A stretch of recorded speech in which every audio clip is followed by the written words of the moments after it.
Mi esposo me arrojó a la calle como basura después de 15 años juntos, sin dinero, sin casa, sin nada. Cuando usé la vieja tarjeta que mi padre me había dejado, el gerente del banco se puso pálido y dijo: «Señora, rápido, necesita ver esto». Lo que descubrí ese día lo cambió todo, y mi exmarido aún no sabe lo que le espera. Pero antes de seguir, verifica si ya estás suscrito al canal y escribe en los comentarios: ¿desde dónde estás viendo este video? Nos encanta saber hasta dónde llegan nuestras historias. La lluvia caía fuerte cuando salí del edificio por última vez. No llevé paraguas porque no imaginaba que él haría algo así. 15 años de matrimonio, 15 años construyendo una vida al lado de Ricardo, y todo terminó con él señalando la puerta y diciéndome que tenía media hora para irme. Media hora. Ni siquiera pude procesarlo bien. Acababa de regresar de Guadalajara, donde pasé 3 semanas cuidando a mi madre que había sufrido un derrame cerebral. Estaba exhausta, con ganas de volver a casa, soñando con dormir en mi propia cama. Cuando puse la llave en la cerradura y no funcionó, pensé que se había desmagnetizado. Toqué el timbre. Ricardo abrió la puerta con una expresión fría que nunca había visto. Vestía esa camisa de diseñador que le había regalado en su cumpleaños, pero había una mancha de labial en el cuello. Labial color vino tinto, no mi tono. ¿Ya regresaste?, fue todo lo que dijo. Sentí que mi estómago se encogía. Algo andaba mal, muy mal. ¿Por qué no funciona la llave?, pregunté, todavía sin entender. Porque cambié las cerraduras. Lo dijo con tanta naturalidad que pensé haber escuchado mal. Pero entonces una risa femenina resonó desde el interior, proveniente de nuestra habitación. Una voz joven, animada, sin el menor pudor. «Rico, ¿quién es? Si es el portero, mándalo a volar». Ella apareció en la puerta usando mi bata de seda. La bata que compré en París. Esa bata carísima de la que Ricardo se quejó de que había gastado demasiado, y ahora estaba en el cuerpo de una chica que no debía tener más de 25 años. Reconocí su rostro. Una influencer digital, de esas que publican fotos en yates y restaurantes elegantes. Valeria algo. Tenía casi 200,000 seguidores en Instagram. Ella me miró de arriba abajo, mis jeans arrugados del viaje, mi blusa sencilla, mi cabello recogido de cualquier manera, y esbozó una sonrisa de lado, una sonrisa venenosa. «Ay, es solo su exesposa», dijo ella, volteándose hacia Ricardo. Pensé que era algo importante. Exesposa. La palabra cortó como vidrio. «Ricardo, ¿qué está pasando?». Mi voz salió temblorosa.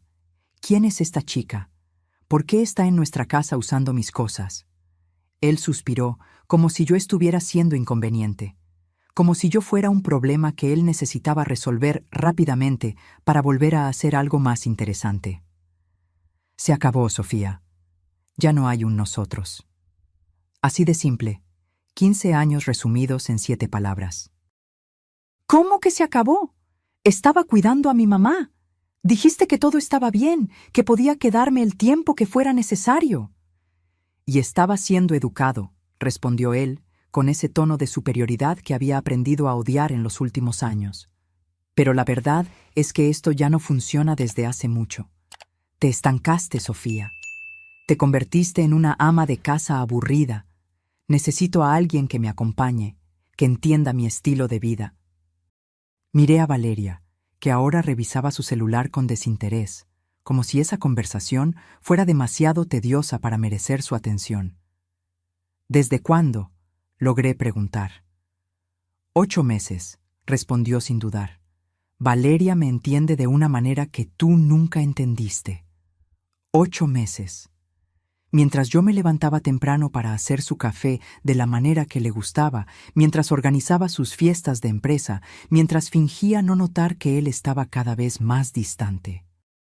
Ya había reemplazado nuestra vida entera por otra mujer.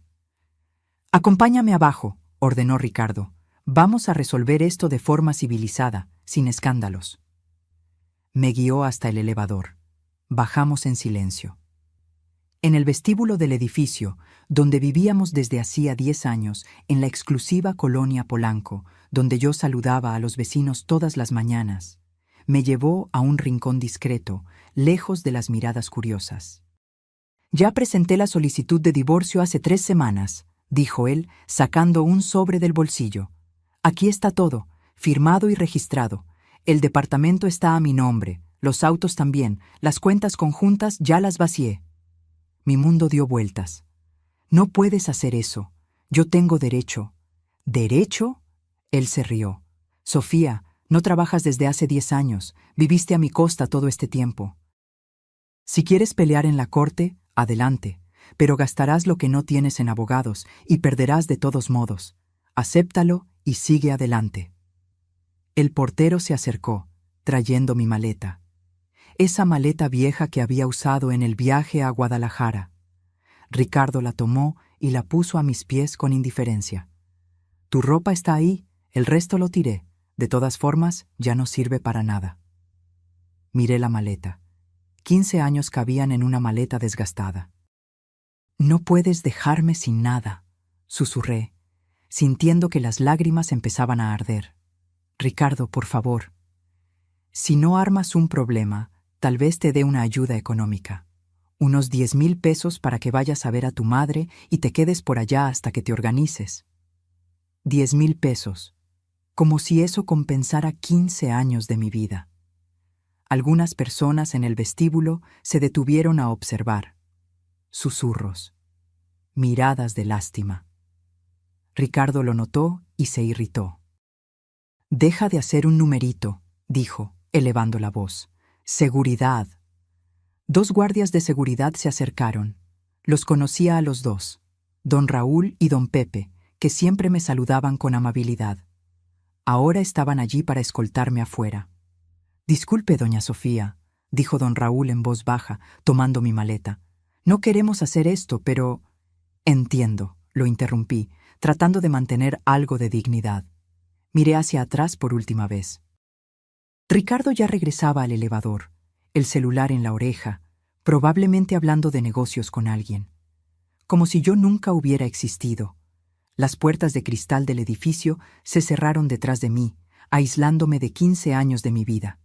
Me quedé allí parada en la acera, bajo la lluvia que ahora caía más fuerte, con una maleta vieja y un sobre lleno de papeles que oficializaban mi humillación. El mundo seguía moviéndose a mi alrededor. Autos pasando, gente corriendo para protegerse de la lluvia, la ciudad indiferente a mi desesperación. Comencé a caminar sin rumbo, arrastrando la maleta por las calles mojadas. No podía volver a Guadalajara en ese estado. Mi madre aún se estaba recuperando, demasiado frágil para soportar esta noticia. No tenía amigas cercanas. Perdí contacto con todas cuando me casé, absorbida completamente por el mundo de Ricardo. La noche cayó rápido. Las luces de la ciudad se encendieron, escaparates brillantes, restaurantes llenos, parejas riendo. Yo era invisible, una sombra mojada y perdida. Entré en una fonda barata y pedí un café. Abrí mi cartera, tenía 230 pesos. Era todo lo que me quedaba en el mundo. 230 pesos. No alcanzaba ni para una noche en un hotel decente.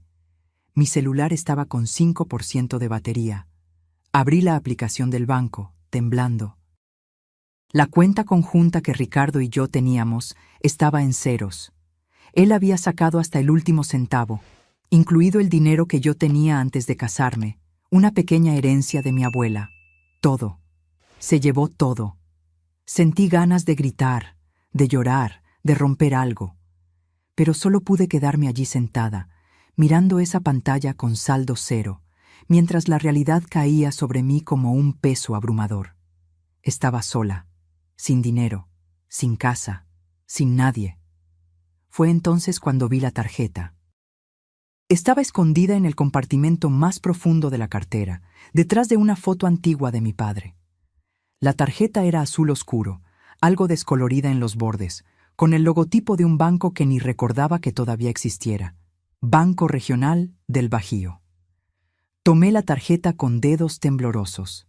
La última vez que había visto eso fue hace 15 años, cuando mi padre me la dio antes de casarme. Recordaba la conversación como si fuera ayer. Estábamos en su pequeña oficina, en Guadalajara, entre pilas de papeles y olor a café viejo. Mi padre tenía una tienda de abarrotes, nada muy grande, pero que daba para vivir bien. Sofía, me había dicho, con ese tono serio que usaba cuando quería decir algo importante. Esta es una cuenta que abrí para ti hace mucho tiempo. No la uses a menos que realmente la necesites. No es para gastos normales, ¿entiendes? ¿Cuánto hay ahí, papá?, pregunté, curiosa. Él solo sonrió. Esa sonrisa misteriosa que significaba que sabía más de lo que estaba diciendo. Lo suficiente, pero guárdala como último recurso. Mientras estés nadando bien, no necesitas este salvavidas, pero si el barco comienza a hundirse, hizo una pausa. Agárrate a él con fuerza. Había guardado la tarjeta y me olvidé por completo. Después de todo, Ricardo era exitoso. Teníamos una vida cómoda. Nunca imaginé que un día necesitaría un salvavidas. Ahora, sentada en esa fonda barata, con 200 pesos en el bolsillo y una vida destruida, la tarjeta de mi padre era mi única esperanza. Tal vez hubiera algunos miles de pesos allí, lo suficiente para un boleto de autobús a Guadalajara y algunos meses de renta de un cuartito simple. No era mucho, pero era un comienzo. Pagué el café y salí. La lluvia había cesado, pero el aire estaba frío y húmedo. Necesitaba encontrar una sucursal del Banco Regional del Bajío. Tomé el celular, 3% de batería ahora, y busqué. Había una sucursal a 20 minutos de allí. Abría a las 9 de la mañana. Miré el reloj. Eran casi las 11 de la noche. Tendría que esperar hasta el día siguiente. Pasé la noche en un paradero de autobús, abrazada a mi maleta, tratando de no dormir por miedo a ser asaltada. El frío se me metía hasta los huesos. Algunas personas pasaban y miraban con lástima o desprecio. Una señora se detuvo y me ofreció un sándwich. Acepté, tragando el orgullo junto con la comida. Cuando apareció el primer resplandor del amanecer, me levanté y fui a un baño público. Me lavé la cara, intenté arreglarme el cabello, me di una acomodada a la ropa. Quería parecer mínimamente presentable para entrar al banco. A las 9 en punto, estaba frente a la sucursal. Era un edificio antiguo, pero bien conservado, muy poco movimiento. Entré y tomé un turno. Fui llamada casi de inmediato. El cajero era joven, no debía tener más de 25 años. Su gafete decía Jesús. Sonrió profesionalmente. Buen día, ¿en qué puedo ayudarle? Puse la tarjeta descolorida sobre el mostrador. Yo olvidé la contraseña. Quería saber el saldo. Jesús tomó la tarjeta y sus ojos se abrieron un poco. Vaya, esta tarjeta es muy antigua, modelo de hace unos 20 años. Tecleó algunos datos en la computadora. ¿Puede mostrarme su identificación? Entregué mi INE con manos temblorosas. Él tecleó algunas cosas más. La pantalla tardó en procesar. Jesús frunció el ceño. «Qué extraño», murmuró. Mi corazón se aceleró. «¿Qué pasa? ¿Está bloqueada? ¿Hay alguna deuda?» «No, no es eso». Me miró, luego a la pantalla, luego a mí de nuevo. «Es que esta tarjeta está vinculada a una cuenta especial, cuenta empresarial, y tiene un código de seguridad que nunca había visto». ¿Empresarial? No entendí nada. Mi padre tenía una tienda de abarrotes pequeña, nada de empresa grande. «Solo un momento». Jesús se levantó abruptamente. «Necesito llamar al gerente. Esto está por encima de mi nivel de acceso». Desapareció por una puerta lateral. Me quedé allí sentada, sintiendo una mezcla de miedo y esperanza. ¿Habría algún problema? ¿Mi padre habría dejado deudas? Algunos minutos después apareció un hombre de unos 50 años. Cabello canoso, lentes de lectura colgados al cuello, expresión seria. Su gafete decía Gerardo Torres, gerente. Me miró de una manera diferente. Con respeto. «¿Señora Sofía Silva Andrade?», preguntó, verificando mi identificación. «Sí». Por favor, acompáñeme a mi oficina. Necesitamos hablar en privado. Mi corazón latía tan fuerte que parecía que se me saldría por la boca. Tomé mi maleta y lo seguí hasta una oficina pequeña, con paredes de cristal esmerilado. Cerró la puerta y me ofreció agua. Señora Sofía, comenzó, sentándose detrás del escritorio. La cuenta vinculada a esta tarjeta es una cuenta muy especial. ¿Especial cómo? Respiró hondo, como si estuviera tratando de encontrar las palabras correctas. Su padre, Carlos Andrade, abrió una estructura empresarial hace 23 años, un holding familiar llamado Inversiones C.A. Depositó e invirtió dinero religiosamente durante años, con una cláusula muy específica. Yo no estaba entendiendo nada. ¿Qué tipo de cláusula? Gerardo giró el monitor hacia mí. La pantalla mostraba una cuenta con números que no tenían sentido para mí. Muchos ceros. La cláusula decía que usted solo tendría acceso total a esta cuenta cuando cumpliera una de dos condiciones, o cuando su padre falleciera, o cuando usted se encontrara en una situación de extrema necesidad financiera. Mi garganta se secó. Extrema necesidad. Su padre fue muy específico. Programó el sistema para que, si usted usaba esta tarjeta después de años de inactividad y si sus cuentas personales estuvieran en ceros, eso accionaría automáticamente la transferencia de control hacia usted. Miré la pantalla. Esos números no podían ser reales. ¿Cuánto hay ahí? Mi voz salió casi en un susurro. Gerardo se ajustó los lentes. En total, considerando inversiones, acciones, fondos y el dinero en cuenta corriente, estamos hablando de aproximadamente 8.400.000 pesos. El mundo se detuvo. 8.400.000 pesos. Esto no puede ser cierto, logré decir. Mi padre tenía una tienda de abarrotes pequeña, vendía arroz, frijoles, productos básicos. Aparentemente también invertía muy bien, dijo Gerardo con media sonrisa. Y durante mucho tiempo. El interés compuesto hace milagros cuando se tiene paciencia y disciplina. Abrió un cajón y sacó un sobre grande, amarillento por el tiempo. Su padre le dejó esto, con instrucciones de que solo fuera entregado cuando la cuenta se activara. Tomé el sobre con manos temblorosas. Mi nombre estaba escrito en el frente, con la caligrafía firme de mi padre. «Puede abrirlo», dijo Gerardo con amabilidad. «Le daré privacidad». Salió de la oficina. Me quedé allí sola, sosteniendo ese sobre como si fuera a explotar. Rasgué el borde con cuidado y saqué varias hojas de papel. La primera era una carta, escrita a mano. «Mi querida Sofía, si estás leyendo esto, significa que algo salió muy mal o que yo ya no estoy aquí. De cualquier manera, quiero que sepas que todo lo que hice fue pensando en tu futuro. Yo crecí pobre, hija, muy pobre. Vi a mi madre sufrir por no tener dinero para comer. Vi a mujeres buenas ser destruidas por hombres malos porque no tenían opción, porque dependían de ellos para todo. Cuando naciste, juré que tú nunca pasarías por eso, que siempre tendrías una opción. Trabajé duro toda la vida. La tienda de abarrotes daba ganancias, pero no era solo eso. Invertía cada centavo que me sobraba. Aprendí solo, leyendo libros, estudiando el mercado. Cometí errores, pero aprendí de ellos. Creé este holding en secreto porque no quería que ningún hombre se acercara a ti por dinero. Quería que eligieras por amor, no por necesidad. Pero también quería que, si un día lo necesitabas, tuvieras dónde apoyarte. La cláusula de extrema necesidad fue intencional.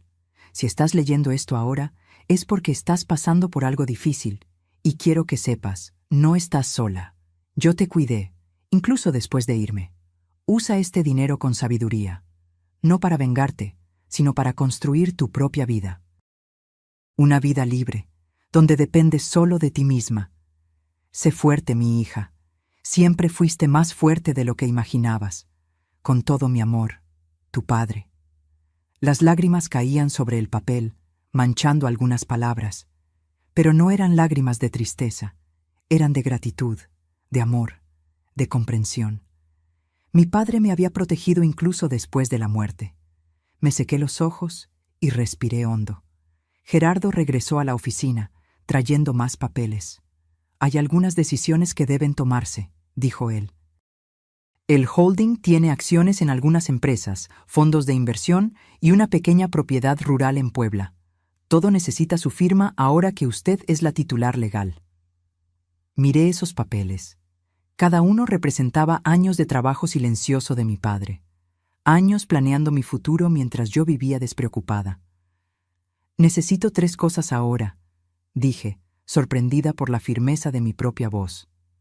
Gerardo tomó un bolígrafo. Dígame. Primero, necesito dinero en efectivo. Literalmente no tengo nada. Podemos hacer un retiro inmediato de hasta 50,000 pesos. Más que eso necesita aviso previo. 20,000 está bien. Segundo, necesito un lugar seguro para quedarme. Un hotel discreto donde mi exmarido no pueda encontrarme si me busca. Gerardo asintió. Conozco un hotel que acepta reservas corporativas, discreto, seguro, sin preguntas. Y tercero, hice una pausa. Necesito un abogado, el mejor abogado de divorcios que conozca. Alguien que no tenga miedo de pelear con gente rica. Gerardo sonrió. Por primera vez, una sonrisa verdadera. Conozco a la persona indicada, la licenciada Guadalupe Lupe Núñez. Es implacable, especializada en casos de reparto de bienes donde uno de los cónyuges intenta ocultar patrimonio. Perfecta. Salí del banco 3 horas después con un bolso que contenía 20,000 pesos en efectivo, 3 tarjetas de crédito corporativas, un fajo de documentos sobre mis nuevos activos y el número de la licenciada Lupe Núñez anotado en un papel. No era la misma mujer que había entrado. Mi primera parada fue en una tienda de ropa. Nada extravagante, pero ropa limpia, nueva, que me hiciera sentir humana de nuevo. Compré 2 pantalones, 3 blusas, ropa interior, una chamarra ligera y un par de zapatos cómodos. Me cambié allí mismo en el probador y tiré la ropa vieja a la basura. Luego fui directamente al hotel que Gerardo me había indicado. Era discreto, como prometió. Un edificio antiguo remodelado, sin portero llamativo, entrada sobria. Hice el check-in a nombre del holding, como persona moral. La habitación era pequeña pero limpia. Ducha caliente, cama firme, silencio. Tomé el baño más largo de mi vida, dejando que el agua caliente se llevara toda la suciedad, el miedo y la humillación de las últimas 24 horas. Cuando salí del baño, me miré en el espejo empañado. Mi rostro todavía estaba cansado, pero mis ojos tenían algo diferente, una determinación que no estaba allí antes. Llamé al número de la licenciada Lupe. Despacho Núñez y Asociados, contestó una voz femenina y profesional. Me gustaría hablar con la licenciada Lupe, es urgente. La licenciada está en una reunión, ¿puedo tomar su contacto? Por favor, dígale que es Sofía Andrade. Gerardo Torres, del Banco Regional del Bajío, me recomendó. Es sobre un caso de divorcio con ocultación de patrimonio. Hubo una pausa. Solo un momento. Menos de un minuto después, otra voz contestó, más grave, más firme. Sofía, soy Lupe Núñez. Gerardo me llamó más temprano. Estoy al tanto de la situación. ¿Podemos vernos hoy?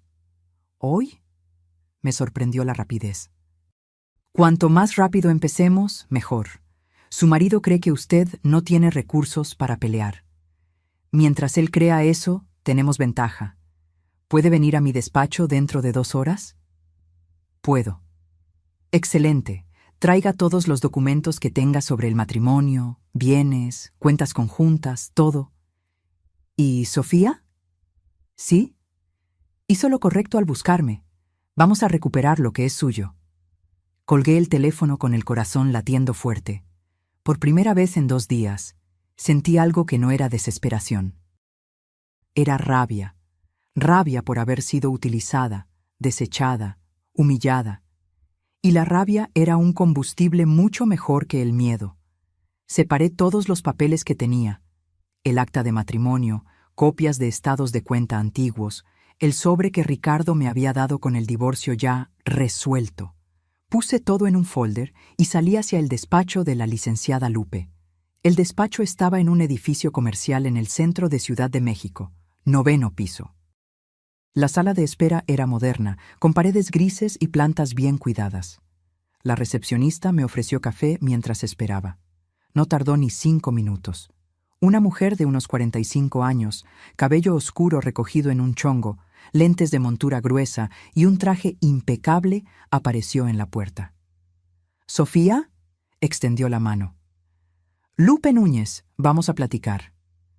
Entramos en una sala amplia, con un escritorio grande cubierto de libros jurídicos y una computadora. Las paredes estaban forradas de diplomas y certificados. Lupe era claramente alguien que sabía lo que estaba haciendo. Se sentó, tomó un bolígrafo y un bloc de notas. «Cuénteme todo, desde el principio». Conté. Cómo había conocido a Ricardo en la universidad, cómo era encantador y ambicioso, cómo nos casamos poco después de graduarme, cómo me convenció de no trabajar, diciendo que quería mantenerme, que yo merecía una vida cómoda. Cómo a lo largo de los años fui perdiendo mi independencia, mis amigos, mi identidad.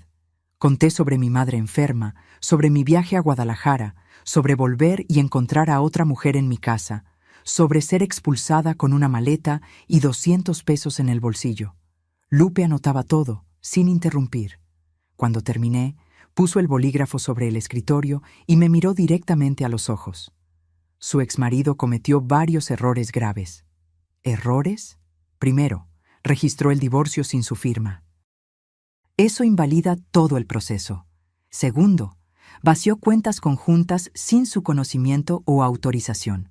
Eso es un delito.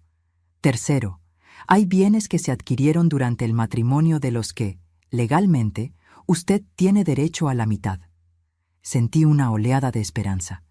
Pero él dijo que todo está a su nombre. Y probablemente lo está. Hombres como su exmarido son listos. Ponen todo a su propio nombre.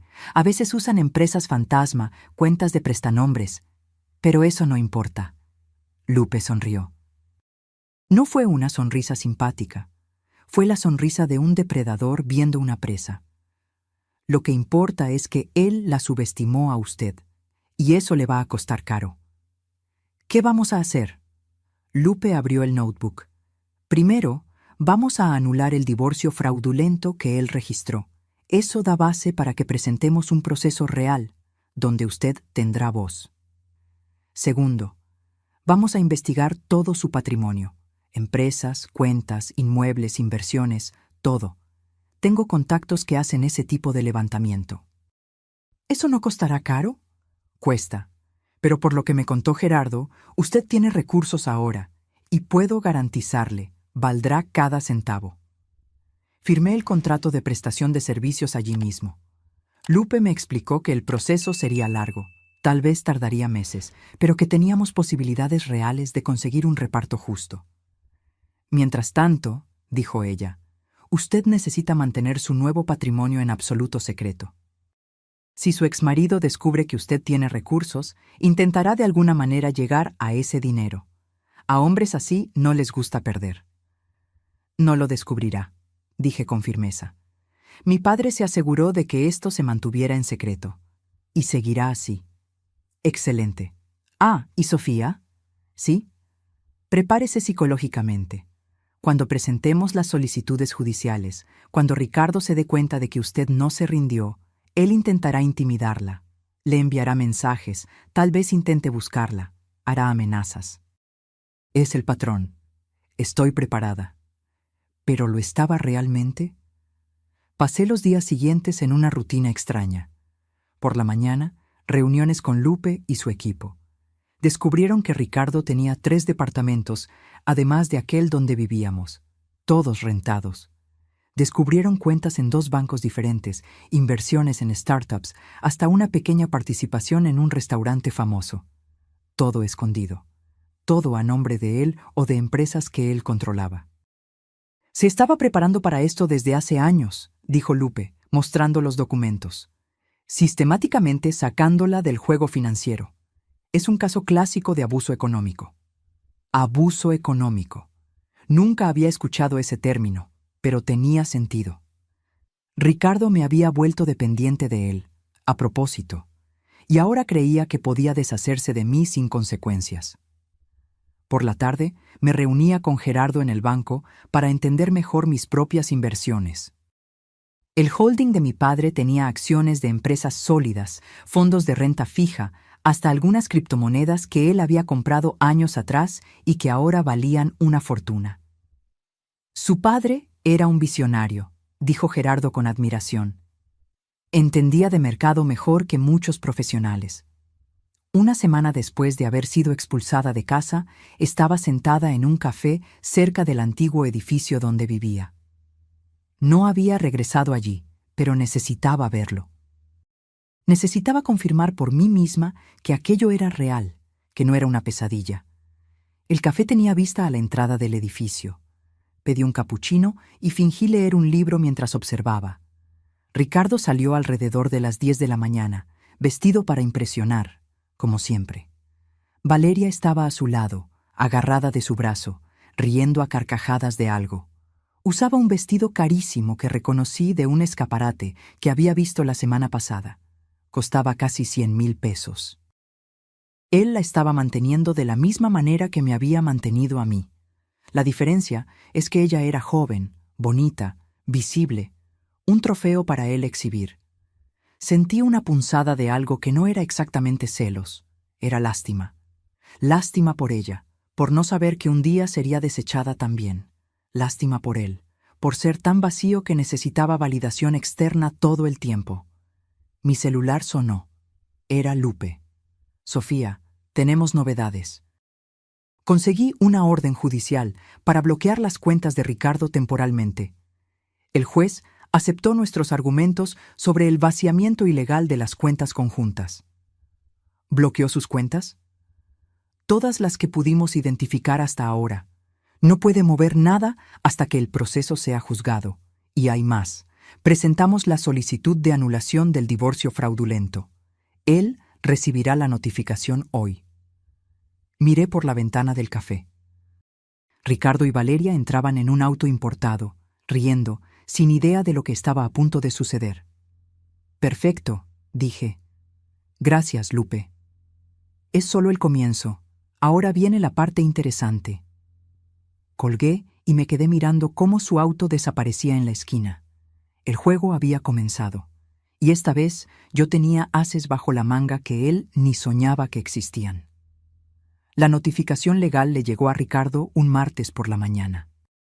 Lo sé porque Lupe me llamó tan pronto como el oficial de justicia confirmó la entrega.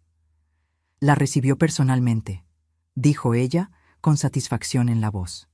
Y por los reportes, no reaccionó bien. ¿Cómo que no? Digamos que se puso alterado. Intentó convencer al oficial de que todo estaba resuelto, que el divorcio ya había finalizado. Cuando se dio cuenta de que no funcionaría, comenzó a gritar. Imaginé la escena. Ricardo perdiendo el control, esa máscara de superioridad resquebrajándose. Sentí una satisfacción pequeña pero real. ¿Y ahora? Ahora tiene 20 días para responder. Probablemente contratará un abogado caro e intentará negociar. Pero Sofía debe estar preparada. Él intentará contactarla. Tenía razón. 3 horas después, mi celular comenzó a sonar. Ricardo, rechacé. Sonó de nuevo. Rechacé. Mensajes comenzaron a aparecer en WhatsApp. Sofía, necesitamos hablar.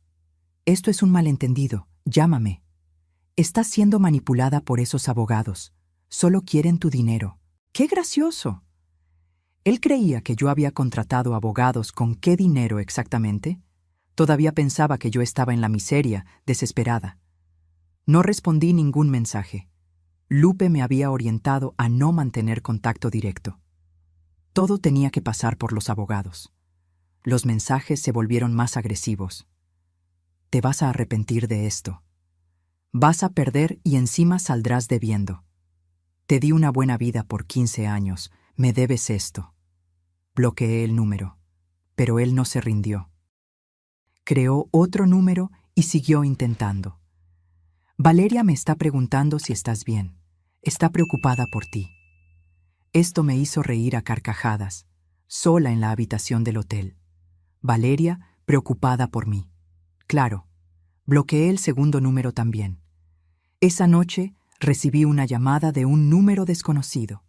Contesté por error, pensando que era del despacho de Lupe. Sofía. Era su voz, más tranquila ahora, controlada. Ese tono que usaba cuando quería convencerme de algo. ¿Cómo conseguiste este número? Tengo mis contactos. Necesitamos hablar, personalmente. No tenemos nada de qué hablar. Habla con mi abogada. Sofía, no seas ridícula. Esos abogados te están usando. No tienes dinero para costear una pelea judicial conmigo. Vas a terminar en la calle de verdad. Respiré hondo. No podía dejar que me sacara de quicio. Ya estoy bien asesorada. Gracias por la preocupación. ¿Asesorada con qué dinero? Él se rió. ¿Crees que no sé que estabas durmiendo en la calle? Don Raúl me contó. Don Raúl, el guardia. Claro, Ricardo tenía ojos en todas partes. Si me vuelves a llamar, voy a presentar una denuncia por acoso. Colgué antes de que pudiera responder. Mis manos temblaban, no de miedo, sino de rabia. Él todavía creía que tenía poder sobre mí, que podía intimidarme. Llamé a Lupe y le conté sobre las llamadas. Perfecto, dijo ella. Guarda todos esos mensajes, capturas de pantalla de todo. Esto demuestra acoso e intento de coacción. Ayuda a nuestro caso. ¿Él puede descubrir lo de mi dinero? No a través de canales legales. Su holding está bajo secreto bancario, registrada solo a su nombre. A menos que usted se lo cuente a alguien, no hay forma de que él sepa. Pero la paranoia comenzó a crecer. ¿Y si contrataba a un investigador privado? ¿Y si de alguna manera lo descubría? Gerardo me tranquilizó cuando llamé al día siguiente. Su estructura patrimonial está protegida. Su padre se aseguró de eso. El holding no aparece en consultas públicas. Las inversiones están en cuentas corporativas separadas. Incluso un investigador tendría dificultades para rastrear. Aún así, decidí ser más cuidadosa. Me cambié de hotel, a uno aún más discreto. Comencé a variar mis horarios y rutas. Tal vez fuera exagerado, pero no quería arriesgarme. 2 semanas después de la notificación, Lupe me citó para una reunión urgente. Ricardo contrató un despacho grande. Abogados Márquez y Silveira. Son caros y agresivos. ¿Eso es malo? No necesariamente. Los despachos grandes a veces están más preocupados por la reputación y prefieren acuerdos, pero también significa que él se lo está tomando en serio. Puso unos papeles sobre el escritorio. Enviaron una propuesta de acuerdo. Tomé los documentos. Ricardo ofrecía 500,000 pesos como acuerdo final. Ningún reparto de bienes, ningún derecho sobre los inmuebles o empresas. Solo $500,000 en efectivo, pagado en 24 mensualidades. Es un insulto, dijo Lupe. Usted tiene derecho legal a mucho más que eso. Los bienes adquiridos durante el matrimonio valen al menos 8 millones. La mitad de eso es suyo. Entonces lo rechazamos. Exactamente. Y vamos a contraatacar. Ya terminamos el levantamiento completo de su patrimonio. Encontramos más cosas interesantes. Abrió el notebook y me mostró una hoja de cálculo detallada. Además de los inmuebles y cuentas que ya sabíamos, habían descubierto que Ricardo tenía participaciones en una empresa constructora, participación en 2 desarrollos inmobiliarios y hasta un rancho en Puebla que estaba a nombre de la empresa. ¿Todo esto se adquirió durante el matrimonio?, pregunté. No, parte fue antes, pero creció mucho durante, y por ley, el crecimiento patrimonial durante el matrimonio se divide. Me mostró cálculos complejos, proyecciones, comparaciones. Mi cabeza daba vueltas con tantos números. ¿Cuánto cree que podemos conseguir? Lupe sonrió. Si ganamos todo lo que estamos pidiendo, entre 3 y 5 millones, más una pensión compensatoria por los años que usted dedicó al matrimonio y renunció a su carrera. 3 a 5 millones. Sumado a lo que ya tenía de mi padre, serían más de 10 millones. No se trataba del dinero, me repetía a mí misma. Se trataba de justicia. Se trataba de no dejar que él saliera impune después de tratarme como basura. Sigamos adelante, dije. Esa noche, sola en el hotel, pensé en llamar a mi madre. Ella merecía saber lo que estaba pasando, pero aún estaba frágil de salud, y no quería preocuparla. En su lugar, escribí una carta que nunca enviaría, contando todo, sobre Ricardo, sobre el divorcio, sobre el dinero de mi papá, sobre la lucha judicial. Escribir ayudó a organizar mis pensamientos, a procesar todo lo que estaba sucediendo. Cuando terminé eran las 3 de la mañana. Doblé la carta y la guardé en la maleta. El proceso continuaba. Audiencias, presentación de documentos, peritajes. Ricardo intentó argumentar que los bienes estaban protegidos por holdings y empresas que no formaban parte del patrimonio conyugal. Pero Lupe era implacable, demostrando que las empresas eran solo fachadas, que el dinero provenía del trabajo durante el matrimonio. En una de las audiencias vi a Ricardo personalmente por primera vez desde que salí de casa. Estaba impecable, como siempre, traje caro y postura confiada. Pero cuando nuestros ojos se cruzaron, vi algo diferente. Incertidumbre, rabia, miedo. Valeria estaba con él, pero se quedó fuera de la sala. Por la ventana la vi en su celular, aburrida, probablemente publicando alguna foto para Instagram. Durante el intermedio, el abogado de Ricardo se acercó a Lupe. Mi cliente está dispuesto a aumentar la oferta, 1 millón de pesos, de contado. Lupe ni siquiera me consultó. Mi cliente no está interesada en acuerdos. Nos vemos en la próxima audiencia. El rostro del abogado se tensó. Volvió y le susurró algo a Ricardo, que me miró con odio puro. Salí del juzgado con Lupe. ¿Por qué no aceptó ni para negociar?, pregunté. Porque tienen miedo. Cuando tienen miedo es porque sabemos de más.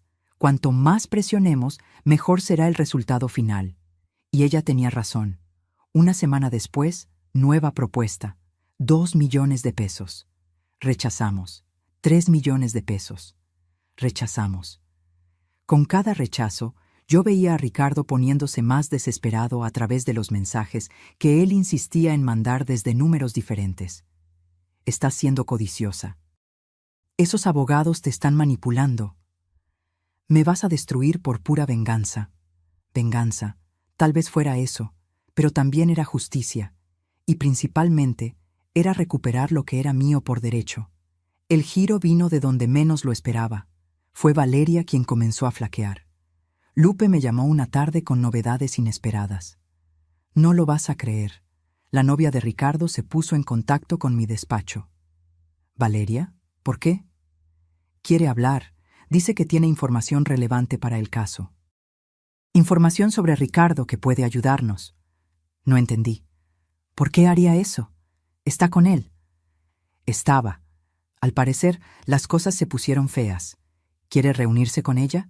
Pidió específicamente hablar con usted, no solo conmigo. Me quedé en silencio, procesando. ¿Sofía? ¿Qué piensas? Podría ser una trampa.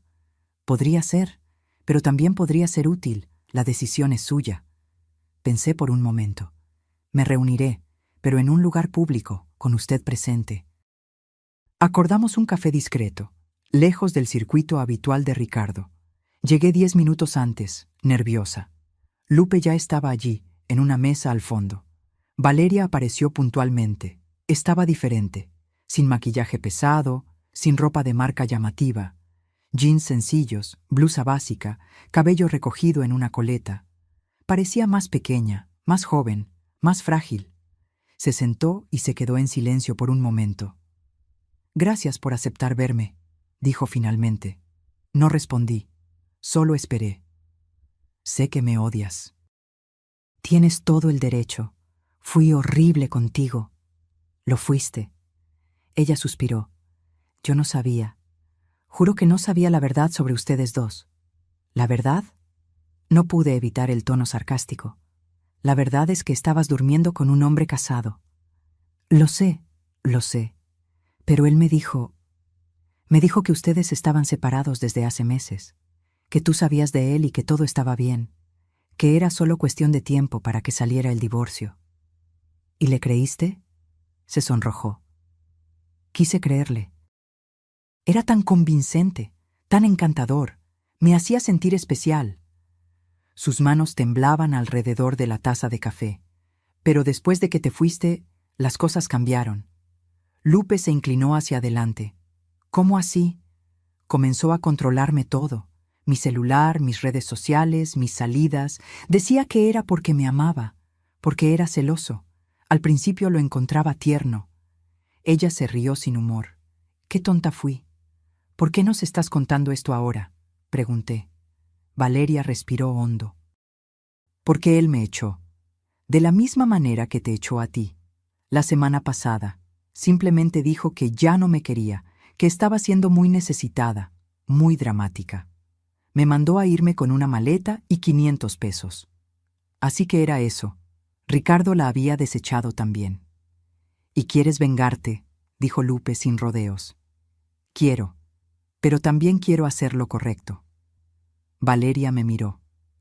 «Tú no merecías lo que él hizo, y yo le ayudé a hacerlo. Quiero arreglar esto». «¿Qué tipo de información tienes?», pregunté. Valeria sacó una memoria USB de su bolso. Mientras yo estaba allí, él recibía llamadas de trabajo en casa. Empecé a prestar atención y empecé a grabar. Lupe tomó la memoria USB como si fuera oro. ¿Grabar qué? Conversaciones de él sobre negocios. Hay una obra que está construyendo en el sur de la ciudad, en la colonia Narvarte. Usó material más barato que el especificado en el proyecto. Y hay audios de él acordando sobornos con un inspector de la delegación para aprobar una inspección. El silencio cayó sobre la mesa. «Esto es...» Lupe hizo una pausa. «Esto es muy serio». «Lo sé. Cuando me echó me enojé, pero también me dio miedo. Si te hizo esto, a ti, a mí, ¿a cuántas otras personas lo hizo? Y esas obras suyas, hay gente viviendo en esos edificios. Si usó material malo...» Tenía razón. Esto iba mucho más allá del divorcio y el reparto de bienes. Era un delito. «¿Por qué no llevaste esto a la policía?», pregunté. «Porque le tengo miedo. Tiene abogados caros, contactos. Yo no soy nadie, pero tú...». Ella me miró. «Tú estás peleando con él, y por lo que vi en el proceso, estás ganando. Pensé que esto podría ayudar». Lupe analizó la memoria USB. «Voy a necesitar un técnico para verificar la autenticidad de estos audios. Y usted va a necesitar firmar un documento confirmando que fue usted quien grabó, de su puño y letra. Lo firmo, lo que sea necesario». Pasamos otra hora en el café, mientras Lupe hacía preguntas detalladas. Valeria contó sobre cuentas secretas que Ricardo mencionaba, sobre reuniones con empresarios que parecían sospechosas, sobre pagos en efectivo que él recibía y que nunca entraban en las cuentas oficiales. Cuando terminamos, Valeria se levantó para irse. Se detuvo y me miró. «Sé que esto no borra lo que hice. No espero tu perdón, pero espero que esto ayude». «¿Por qué realmente lo estás haciendo?», pregunté. «La verdad». Ella dudó. «Porque cuando él me echó, entendí lo que tú debiste haber sentido, y nadie merece eso. Nadie». Se fue. Me quedé mirando por la ventana mientras ella desaparecía entre la multitud. «¿Qué piensas?», le pregunté a Lupe. «Creo que acabamos de recibir munición pesada. Si estos audios son auténticos, Ricardo tiene problemas mucho mayores que el divorcio». Tenía razón. 2 días después, el técnico confirmó que los audios eran verdaderos, sin ediciones ni manipulaciones. Las conversaciones eran claras. Ricardo acordando usar material más barato y embolsarse la diferencia. Ricardo ofreciendo dinero a un inspector para aprobar una obra que no estaba dentro de las normas. «¿Qué hacemos con esto?», pregunté. Lupe se quedó en silencio por un momento. «Tenemos 2 opciones. Lo usamos como palanca en el divorcio. para forzar un mejor acuerdo, o lo entregamos a las autoridades y dejamos que la justicia siga su curso. ¿Qué recomienda? Personalmente, las dos cosas. Primero, lo usamos como palanca. Cuando consigamos nuestro acuerdo, entonces lo entregamos a la policía. Así usted queda protegida financieramente y él aún responde por los delitos. Parecía calculador, frío, pero también parecía lo correcto. Hagámoslo. Lupe programó una reunión con los abogados de Ricardo, presencial, sin revelar el motivo. El día de la reunión, entramos en una sala de conferencias en un hotel neutral. Ricardo estaba allí con sus dos abogados. Cuando me vio, su rostro se contorsionó en una mezcla de rabia y desprecio. ¿Todavía no has desistido de esta payasada?, dijo él. Siéntese, doctor Ricardo, dijo Lupe con calma. Tenemos una propuesta. Puso una tablet sobre la mesa y apretó play. La voz de Ricardo llenó la sala. Usa el cemento más barato. Nadie sabrá la diferencia. El margen de ganancia se duplica. Su rostro se puso blanco. Lupe hizo una pausa y miró a sus abogados. Tenemos 12 horas de audio en esta línea, incluyendo acuerdos de soborno, uso de material irregular y discusiones sobre evasión fiscal, todo debidamente autenticado por perito. Uno de los abogados de Ricardo se levantó. Esto es inadmisible como prueba. Fue obtenido ilegalmente. Fue obtenido por una tercera persona que estaba presente en las conversaciones, perfectamente legal, e incluso si no fuera usado en el proceso de divorcio, nada impide que sea entregado a la fiscalía. Ricardo explotó. «¿Esto es chantaje?» «No», respondió Lupe con calma. «Es negociación. Usted tiene dos opciones. Primera, cerramos un acuerdo justo de reparto hoy. Usted transfiere la mitad del patrimonio conyugal, conforme lo determina la ley, y todos seguimos nuestras vidas. Segunda, no cierra el acuerdo. Nosotros entregamos este material a la policía hoy mismo, y usted responde por varios delitos mientras sigue peleando en la corte por el reparto». Silencio. Los abogados de Ricardo se miraron. Uno de ellos pidió un momento en privado con el cliente. Salimos de la sala. Me quedé nerviosa en el pasillo. «¿Cree que funcionará?», le pregunté a Lupe. «Funcionará. No tienen elección». 15 minutos después nos llamaron de vuelta. Ricardo estaba derrotado, encorvado en la silla, mirando la mesa. Uno de los abogados habló por él. «Mi cliente acepta hacer el reparto igualitario de los bienes, la mitad de todo lo adquirido durante el matrimonio, más una compensación de 500,000 pesos por daños morales». Lupe me miró. Yo asentí. «Acepto, pero quiero todo por escrito hoy, y la transferencia inicial de los inmuebles comenzando la próxima semana». «Lo vamos a gestionar». Llevó el resto del día, pero salimos de allí con un acuerdo firmado, reconocido ante notario y registrado.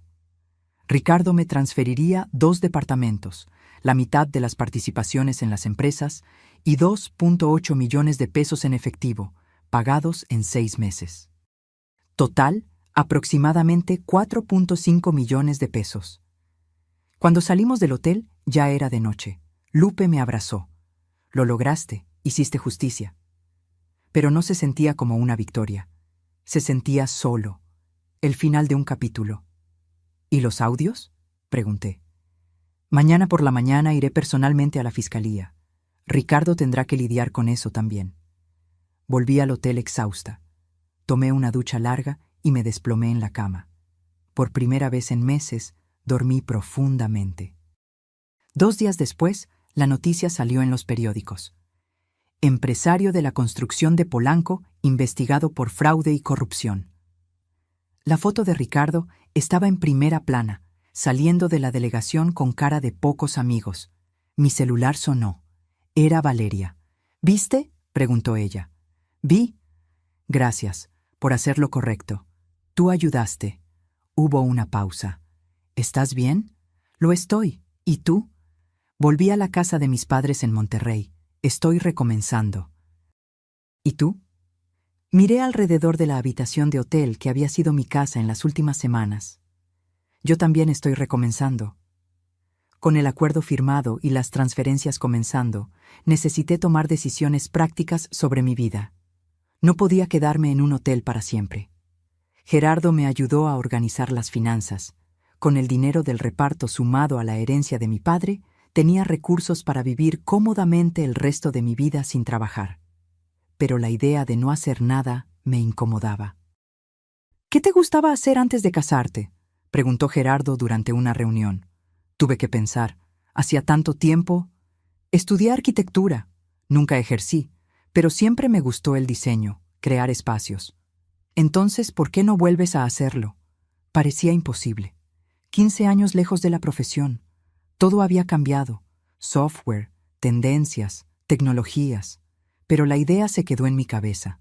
Arquitectura, crear cosas bonitas y funcionales, ayudar a la gente a tener mejores casas. Decidí que lo primero que iba a diseñar sería mi propia casa. Un lugar que fuera completamente mío, sin malos recuerdos, sin asociaciones con Ricardo. Pasé semanas buscando terrenos. Quería algo tranquilo, pero no muy lejos de la ciudad. Un lugar donde pudiera volver a empezar. Encontré un terreno perfecto en un fraccionamiento cerrado, a 40 minutos del centro de la ciudad. Muchos árboles, vista a las montañas, silencio. Compré de contado. Contraté a un arquitecto para que me ayudara con los detalles técnicos, pero el proyecto sería mío. Pasaba horas dibujando, imaginando cada habitación, cada detalle. Quería una casa llena de luz, grandes ventanales, pocos muros, integración con el jardín. Un espacio abierto, ventilado, donde pudiera respirar. Una oficina grande, porque estaba decidida a volver a estudiar, a actualizarme. Una biblioteca, porque siempre amé los libros, pero Ricardo creía que ocupaban demasiado espacio. Una cocina amplia, porque había descubierto que me gustaba cocinar cuando hacía terapia culinaria en el hotel. Y un cuarto de huéspedes cómodo. Para mi madre, cuando pudiera venir a visitarme. La construcción llevaría 8 meses. Mientras tanto, renté un departamento pequeño pero acogedor en la colonia Coyoacán. Compré muebles nuevos, nada muy caro, solo lo suficiente para sentirme en casa.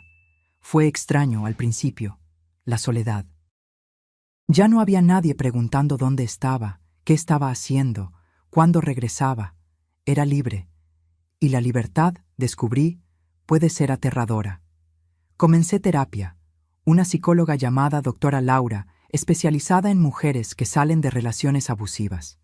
Sí, abusivas. Tardé en aceptar ese término, pero era la verdad. Ricardo me había controlado sutilmente durante años, financiera, emocional y socialmente. Vas a necesitar reaprender quién eres, dijo la doctora Laura en la primera sesión. Porque probablemente pasaste tanto tiempo siendo quien él quería que fueras, que olvidaste quién es Sofía realmente.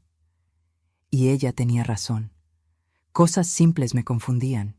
¿Qué tipo de música me gustaba? ¿Qué comida prefería? ¿Cómo me gustaba pasar mi tiempo libre? Empecé a experimentar. Fui a exposiciones de arte, sola. Vi películas que Ricardo odiaba. Comí en restaurantes que él encontraba muy sencillos. Compré ropa que él diría que no me quedaba bien. Y poco a poco fui redescubriéndome. Descubrí que me gustaba levantarme temprano y caminar en el parque, que me encantaba el jazz, pero nunca lo había escuchado porque Ricardo solo escuchaba música electrónica, que me sentía bien en jeans y tenis, sin necesidad de estar siempre arreglada. También decidí contarle todo a mi madre. Viajé a Guadalajara y pasé un fin de semana con ella. Ella ya estaba mejor del derrame, más fuerte. Cuando le conté sobre el divorcio, sobre Ricardo haberme echado, sobre el dinero de mi papá, lloró. Yo sabía que algo andaba mal, dijo ella. Tu padre siempre desconfió de Ricardo. Decía que tenía ojos fríos, pero parecías feliz, así que no quisimos interferir. Yo creía que era feliz, o me había convencido de eso. Ella sostuvo mi mano. Tu padre era muy sabio. Sabía que un día podrías necesitar esa seguridad. Nos quedamos sentadas en silencio por un momento. Él haría eso por ti también, si pudiera, dije. Lo sé, era un hombre bueno. Antes de regresar, visité la tumba de mi padre. Llevé flores y me quedé allí un rato. Gracias, papá, susurré. Me salvaste incluso después de irte. Y prometo usar esto de la manera correcta, de la forma en que te gustaría. Los meses pasaron. La casa fue tomando forma. Yo visitaba la obra todas las semanas, siguiendo cada etapa. Era emocionante ver algo que había nacido en mi cabeza volviéndose real. Comencé un curso en línea de actualización en arquitectura. Era desafiante, pero bueno. Mi cerebro estaba oxidado, pero poco a poco volví a tomar el ritmo. Durante ese tiempo, Ricardo desapareció de mi vida completamente. Supe por noticias que estaba enfrentando varios procesos, de la constructora, de clientes que habían descubierto los fraudes, de la fiscalía. Valeria también desapareció de las redes sociales. Espero que estuviera bien, reconstruyendo su vida lejos de todo aquello. Una tarde, recibí una llamada de Lupe. Sofía, logramos finalizar todas las transferencias. Los 2 departamentos están a tu nombre, las participaciones fueron transferidas y el último pago cayó en la cuenta. Oficialmente, tu divorcio está completo. Completo. 15 años de matrimonio, resumidos en transferencias bancarias y papeleo. Pero no sentí tristeza. Sentí alivio. Esa noche hice una lista de todo lo que había sucedido en el último año, de la mujer destrozada en la acera a donde estaba ahora. Dueña de inmuebles, con dinero en el banco, construyendo una casa propia, volviendo a estudiar. No era la vida que había planeado, era mucho mejor. 6 meses después del acuerdo, recibí la llamada que estaba esperando. Sofía, la casa está lista, dijo el arquitecto. Puedes mudarte cuando quieras. Fui allí el mismo día. Entré por la puerta principal y me quedé parada en el recibidor, solo sintiendo. Era perfecta, exactamente como la había imaginado. Luz entrando por todos lados, espacios amplios pero acogedores, cada detalle pensado con cariño. Mi casa, mi espacio, mi nuevo comienzo. Me mudé poco a poco, sin prisa. Cada mueble elegido con cuidado, cada objeto con significado. Nada de ostentación, nada para impresionar a nadie. Solo lo que me hacía feliz. El día que colgué el último cuadro en la pared de la sala, me senté en el sofá y miré alrededor. Estaba en casa, finalmente. 1 año después de haber sido expulsada de casa, mi vida era irreconocible. La casa quedó hermosa, con un jardín que yo misma cuidaba. Descubrí que me gustaba la jardinería, algo terapéutico en cuidar plantas, verlas crecer. Terminé el curso de actualización en arquitectura y comencé a hacer pequeños trabajos freelance. Nada grande, solo proyectos de remodelación para conocidos. Pero era gratificante usar mi creatividad de nuevo, crear espacios que hacían feliz a la gente. Gerardo sugirió que hiciera algo más con mi situación financiera. Tienes recursos. ¿Por qué no inviertes en algo que haga la diferencia? La idea se quedó en mi cabeza. ¿Diferencia cómo? Fue durante una sesión de terapia que tuve la idea.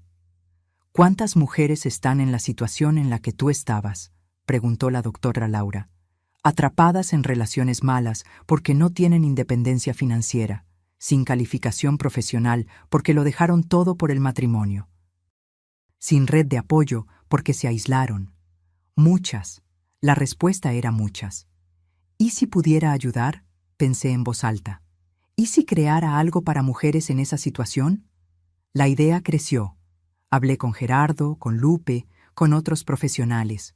Y poco a poco, el proyecto tomó forma. Creé una ONG llamada Nuevo Amanecer. El objetivo era ayudar a mujeres que salen de relaciones abusivas o difíciles a reconstruir sus vidas. Ofrecíamos acompañamiento jurídico gratuito a través de una alianza con el despacho de Lupe. Cursos de capacitación profesional, orientación financiera para que aprendieran a manejar el dinero y apoyo psicológico porque sabía de primera mano lo importante que era. Renté un espacio pequeño en el centro de la ciudad. Nada lujoso, pero funcional. Contraté un equipo pequeño, una trabajadora social, una psicóloga y una coordinadora administrativa. El proyecto comenzó pequeño. En las primeras semanas ayudamos solo a 3 mujeres, pero el boca a boca funcionó. En 2 meses teníamos lista de espera. Las historias eran similares a la mía. Mujeres que habían sido convencidas de dejar carreras, de depender completamente de sus maridos, de anularse. Mujeres que ahora intentaban reconstruir desde cero. Una de ellas fue especialmente impactante. Carmen, 38 años, 2 hijos. El marido había controlado cada centavo que entraba en la casa durante 15 años. Cuando ella intentó separarse, él la amenazó con dejarla sin nada. Lupe tomó el caso.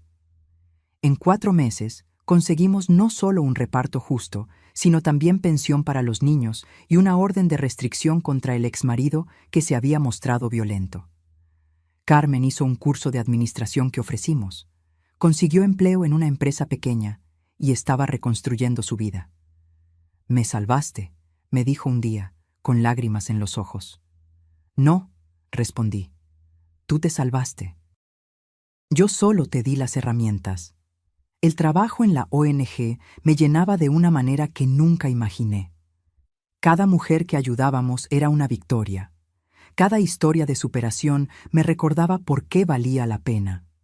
También volví a tener vida social. Hice amistad con otras mujeres del grupo de voluntarias de la ONG. Salíamos a cenar, reíamos, conversábamos sobre todo y nada. Una de ellas, Julia, se volvió especialmente cercana.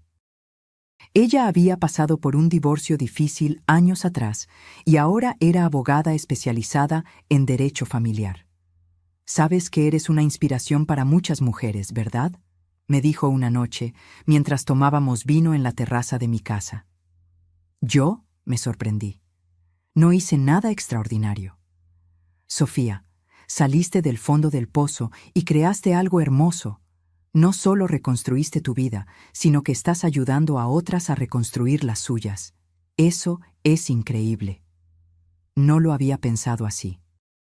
Para mí, era solo hacer lo que parecía correcto. Pero poco a poco, me di cuenta de que mi historia tenía poder. Comencé a dar conferencias en universidades y grupos de mujeres, contando mi experiencia. No para presumir, sino para mostrar que era posible volver a empezar, sin importar cuán perdida se sintiera la persona. Las conferencias llevaban a más mujeres buscando la ONG. El proyecto creció. Conseguimos patrocinio de algunas empresas y donaciones de personas físicas. Nos expandimos a 2 salas más grandes y contratamos más profesionales. Un día recibí un mensaje inesperado. Era de Valeria. «Hola, Sofía. Sé que probablemente no quieres hablar conmigo, pero quería contarte. Estoy estudiando la universidad, psicología. Quiero ayudar a mujeres que han pasado por relaciones abusivas, como yo y tú. Gracias por haber demostrado que es posible volver a empezar». Respondí: «Felicidades por la universidad. Espero que realices tu sueño. Y si necesitas prácticas en el futuro, búscame.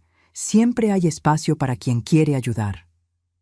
Ella respondió con un emoji de corazón y agradecimiento. Perdonar no significa olvidar, pero significa no dejar que el pasado controle tu futuro. 2 años después del divorcio, la ONG ya había ayudado a más de 200 mujeres. Algunas consiguieron divorcios justos, otras encontraron empleo, otras simplemente encontraron la fuerza para salir de situaciones malas. Durante ese tiempo, evité las relaciones. No estaba lista, no quería arriesgarme de nuevo, pero no me sentía sola. Tenía a mi madre, que ahora me visitaba frecuentemente. Tenía a mis amigas. Tenía mi trabajo. Tenía mi casa. Una tarde, estaba en la oficina de la ONG revisando algunos casos cuando la recepcionista me avisó. «Hay un hombre aquí que quiere hablar contigo. Dice que es personal». Mi corazón se heló. «¿Ricardo? ¿Después de todo este tiempo?». ¿Quién es? Dijo que es Felipe Guzmán. Profesor universitario. Dice que quiere hablar sobre un proyecto. Respiré aliviada. No era Ricardo. Felipe entró. Un hombre de unos 40 y tantos años, cabello canoso en las sienes, lentes de lectura, sonrisa amable. Profesor de sociología, descubrí que estaba investigando a mujeres en situación de vulnerabilidad económica. Escuché sobre el trabajo de su ONG, dijo. Es impresionante. Me gustaría hacer una alianza. Traer a mis alumnas para que hagan trabajo voluntario aquí, aprendan en la práctica sobre las cuestiones sociales que estudiamos en la teoría. Conversamos por casi 2 horas. Felipe era apasionado por su trabajo.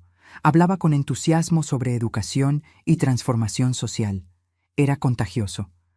Me encantaría esa alianza, dije al final. ¿Cuándo podemos empezar? ¿Qué tal la próxima semana? Traeré un grupo de alumnas para que conozcan el espacio. Perfecto. Se levantó para irse, pero dudó en la puerta. Sofía, ¿puedo hacerle una pregunta personal? Puede. ¿Aceptaría tomar un café algún día? No relacionado con el trabajo, solo porque me gustaría conocerla mejor. Me sorprendí. No esperaba eso. Yo no sé si estoy lista para eso, dije honestamente. Él sonrió, sin presión. No hay problema. La oferta queda abierta. Si cambia de opinión, me avisa. Después de que se fue, me quedé pensando. Habían pasado 2 años. ¿Estaría lista? Llamé a la doctora Laura. ¿Qué piensas? ¿Estoy lista para intentarlo de nuevo? Ella se rió suavemente. Sofía, solo tú puedes responder eso, pero voy a hacerte una pregunta. ¿Eres feliz ahora? Lo soy. ¿Y aceptar salir con alguien cambiaría eso? ¿Serías menos feliz? Pensé. No necesariamente. Entonces tal vez la pregunta no es si estás lista, sino si quieres. ¿Quieres conocer a esa persona mejor? ¿Quería? Pensé en la sonrisa amable de Felipe, en la forma en que hablaba con pasión sobre su trabajo, en el respeto con que había hecho la invitación. Creo que sí. Entonces acepta el café. No tiene que ser nada más que un café. Ve cómo te sientes. A la semana siguiente, cuando Felipe regresó con las alumnas, le dije que sí. Aceptaba el café. Quedamos para el sábado siguiente. El café con Felipe fue sorprendentemente normal. Sin presión, sin expectativas grandiosas. Hablamos de libros, de trabajo, de la vida. Él me contó sobre su divorcio amigable años atrás, sobre sus 2 hijos adolescentes que veía todos los fines de semana. No hubo chispas, no hubo drama. Solo una conversación agradable entre 2 personas que habían pasado por cosas difíciles y salido del otro lado. Salimos otras veces, siempre sin prisa, sin compromiso. A veces al cine, a veces una cena sencilla, a veces solo una caminata en el parque. Tardé más de 6 meses en presentárselo a mi madre. Tenía miedo de su reacción, miedo de estar cometiendo un error. Pero a mi madre le cayó bien de inmediato. Tiene ojos amables, dijo después de que se fue. No como el otro. Este es bueno. Felipe nunca intentó apresurarme. Nunca cuestionó por qué a veces me mostraba distante, por qué me costaba confiar completamente. Simplemente estaba allí, paciente, constante. No tengo prisa, dijo una noche. Soy feliz solo de estar cerca de ti, a tu tiempo. Fue eso lo que me conquistó, el respeto, la paciencia, la ausencia total de intento de control. 1 año después de nuestro primer café, él se mudó a mi casa. No fue una decisión dramática. Prácticamente ya vivía allí, con la mitad de su ropa en el armario y su cepillo de dientes en el baño. Sería más práctico que me mudara de una vez, sugirió una mañana, mientras tomábamos café. Lo sería, concordé. Y así fue, simple. Como las mejores cosas de la vida. La ONG seguía creciendo. Abrimos una segunda unidad en otra región de la ciudad. Conseguimos una alianza con el gobierno estatal para ampliar los servicios. Más de 500 mujeres ya habían pasado por nuestros programas. Creé también un fondo de emergencia para mujeres que necesitaban salir de casa urgentemente, pero no tenían recursos. Una ayuda temporal para pagar renta, comida, mientras se organizaban.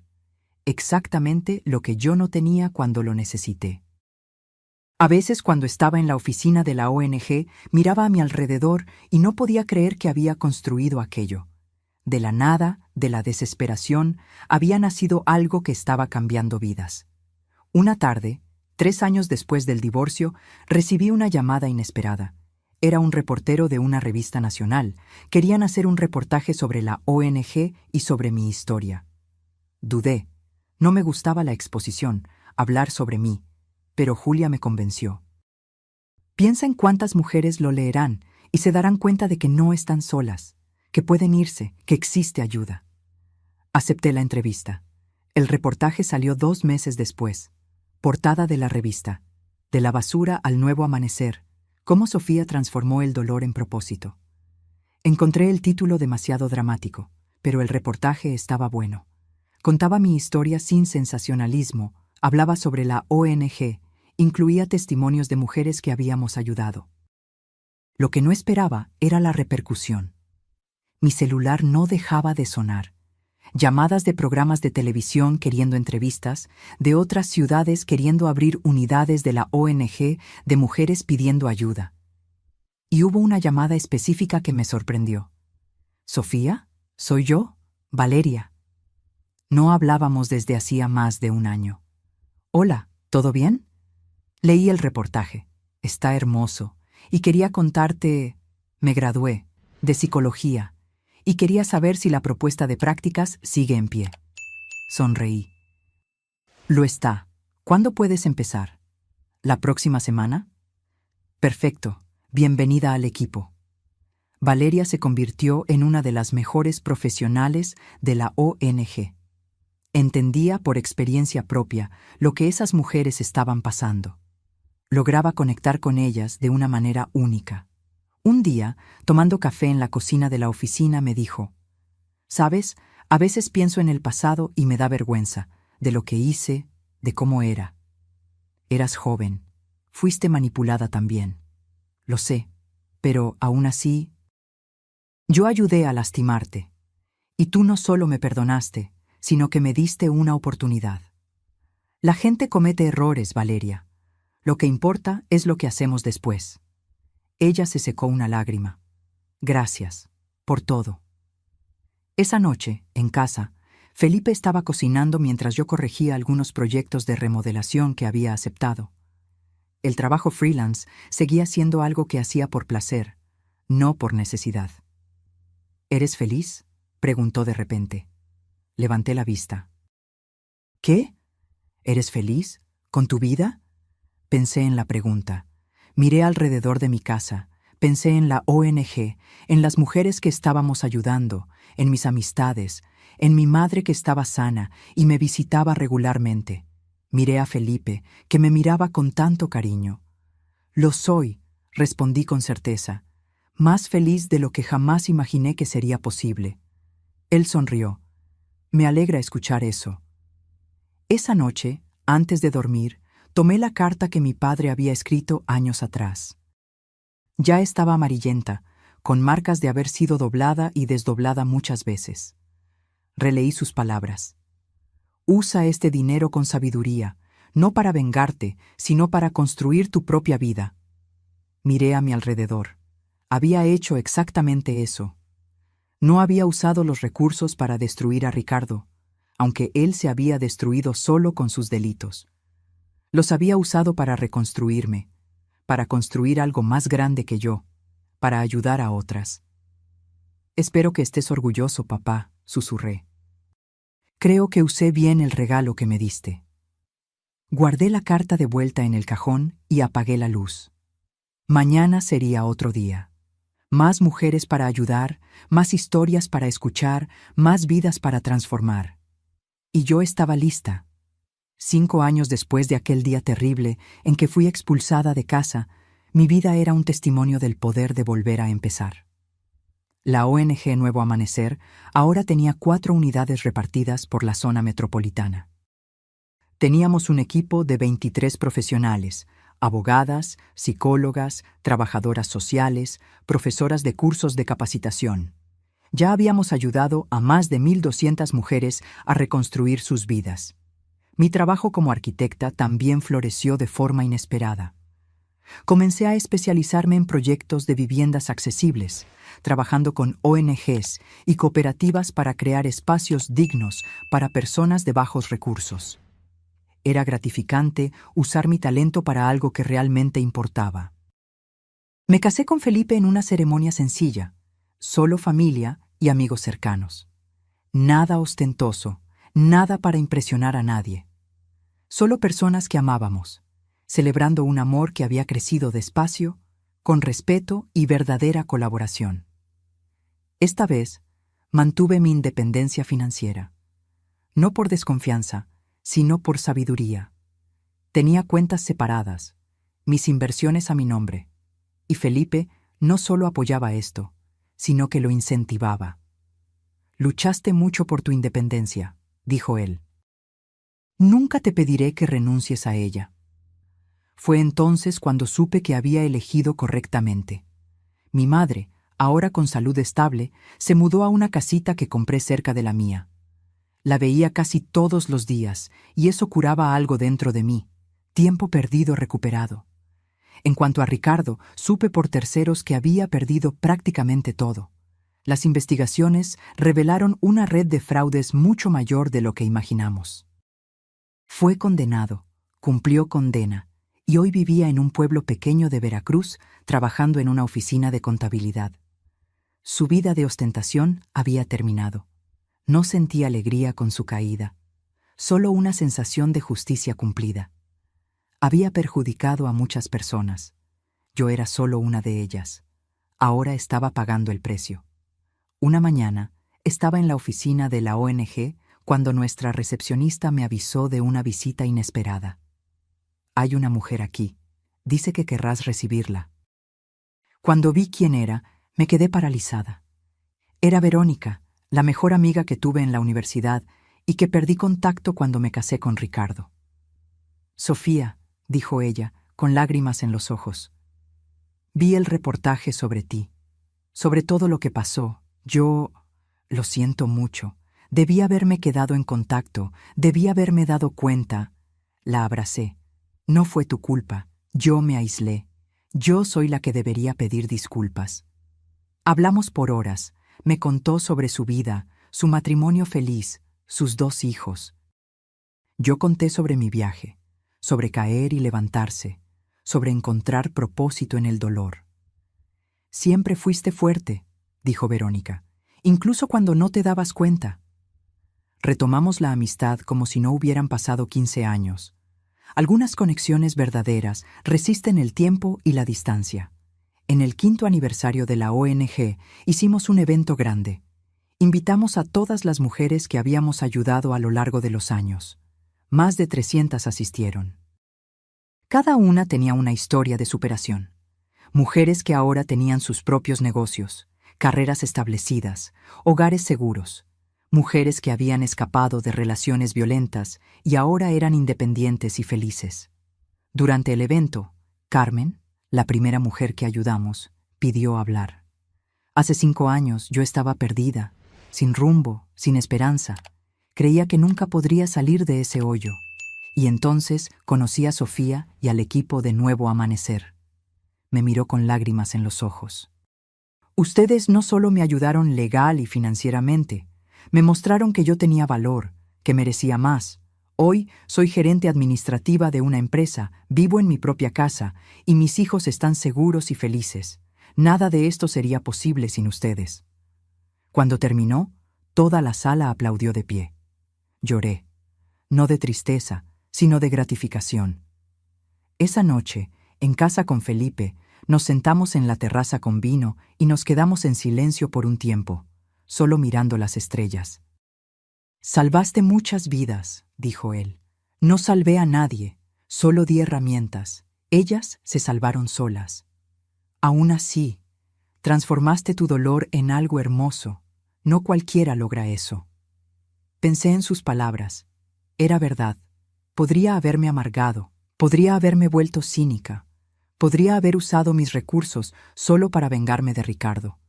En su lugar, elegí construir, elegí ayudar, elegí transformar la basura en jardín. ¿Sabes lo que aprendí con todo esto? Dije en voz alta. Que no es lo que nos sucede lo que define quiénes somos, es lo que hacemos con lo que sucede. Felipe sostuvo mi mano. Y tú elegiste hacer algo increíble. Días después, estaba reorganizando mi oficina en casa cuando encontré esa maleta vieja, la misma que cargaba el día en que fui expulsada. Estaba guardada en el fondo de un armario, olvidada. La abrí con cuidado. Dentro, la ropa vieja que usé ese día, el sobre con los papeles del divorcio fraudulento y la tarjeta azul descolorida de mi padre. Tomé la tarjeta y pasé el dedo por la superficie gastada. Ese pequeño pedazo de plástico lo había cambiado todo. No por el dinero que representaba, sino por el amor que llevaba. Por el cuidado de un padre que quiso proteger a su hija incluso después de la muerte. Decidí guardar la tarjeta de forma especial. La enmarqué junto con la carta de mi padre y la puse en la pared de mi oficina. Un recordatorio diario de dónde vine, lo que superé y el amor que me trajo hasta aquí. Mirando el marco, pensé en todas las Sofías que había sido. La chica ingenua que se casó por amor. La esposa que se anuló poco a poco. La mujer destruida en la acera. La sobreviviente que se levantó. La emprendedora social. La mujer feliz y realizada que era hoy. Todas esas Sofías formaban parte de mí. Y todas, de alguna manera, fueron necesarias para que llegara hasta aquí. Mi celular sonó. Era Valeria, de la oficina. Sofía, acaba de llegar una mujer. Historia muy parecida a la tuya. Su marido la echó de casa ayer. Está desesperada. ¿Puedes venir a hablar con ella? Ya voy para allá. Tomé mis llaves y salí. Una mujer más necesitando ayuda.